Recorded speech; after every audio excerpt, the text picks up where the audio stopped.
the US is finished, the dollar is collapsing, right? Of course not. This is not true. And here is why. You can't judge the US in isolation. You need to compare it relative to other countries. So first, the dollar. The demand for dollars is extremely high. 80% of the global trade is in US dollars. 65% of the global debt is in US dollars. If a Turkish company wants to make a business with a Mexican company, what do they use? The dollars. If you personally did the job and someone wants to pay you in Chinese yuan, would you take it? Of course not. And the BRICS, this is just conference talks. These countries have very conflicting interests, so it's just not realistic.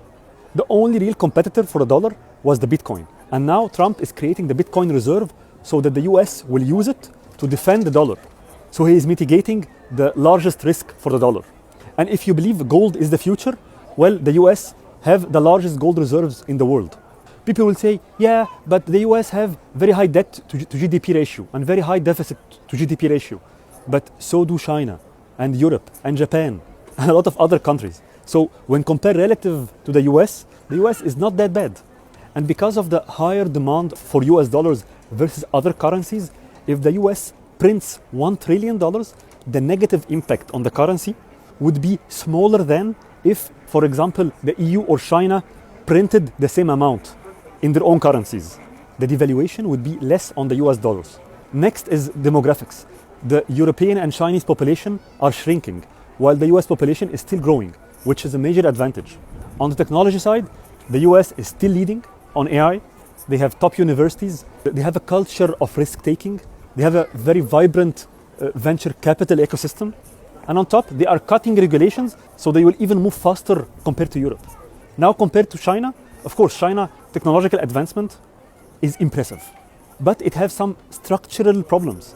First, trust. As an outsider, I perceive the US legal system as more reliable. Second, language. How would I trust them if I cannot understand them? I know billions of people speak English, but Chinese, it's not that popular outside of China.